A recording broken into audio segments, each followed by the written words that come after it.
Hello বন্ধুরা, কেমন আছো সবাই? আশা করছি খুব ভালো আছো, আমিও ভালো আছি। তো সকাল সকাল অনেকক্ষণ উঠে পড়েছি, সকালে কাজ সারা হয়ে গেছে। এবার যে কাজটা করব সেটা হচ্ছে এই যে ছেলের খাবারটা তৈরি করব। এখানে প্রেসার কুকার চাপিয়ে দিয়েছে, আর এখানে ডালিয়া আর মুগ ডাল মানে ধুয়ে রেখে দিয়েছে, আর এখানে কুমড়ো একটু ডুমো ডুমো করে আলু কেটে রেখেছে, আর বাটারটা দেবো, আর একটু সামান্য অল্প সাদা তেল দেবো।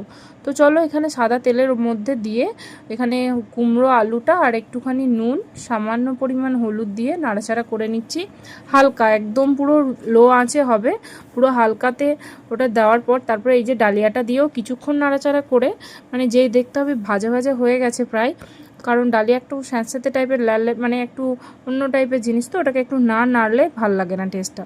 তো এই যে নাড়া আমার প্রায় শেষ, আর এখানে জলও দিয়ে দিয়েছি পরিমাণ মতো। তারপর তো প্রেশার কুকারে কটা সিটি পড়লেই তৈরি হয়ে যাবে ডালিয়া, আমার ছেলের খাবার, যেটা সকালে আজকেও খাবে।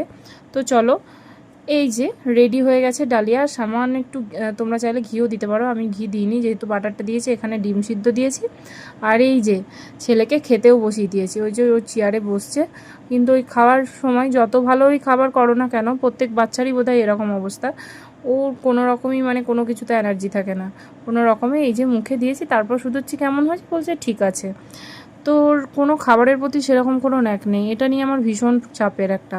আমি তাও পাল্টে পাল্টে খাবার দেওয়ার চেষ্টা করি, কিন্তু তাতেও ওর মন ভরে না। তো যাই হোক, এই যে চলো খাবারটা ওকে খাইয়ে নিই, তারপর আবার অন্য ভিডিও তোমাদের সাথে পরে আবার শেয়ার করব। তো এখনকার মতো ভিডিওটা এখানেই শেষ করছি। কেমন লেগেছে প্লিজ জানিও কমেন্টে, আর ভালো লাগলে প্লিজ একটু লাইক কমেন্ট শেয়ার করো। আর ডালিয়ার রেসিপি যদি চাও, ভিডিওটা যদি তোমরা রেসিপির ভিডিও চাও, তাহলে প্লিজ কমেন্ট করো। তো চলো এখনকার মতো টাটা, দেখা হচ্ছে আবার নেক্সট ভিডিওয়।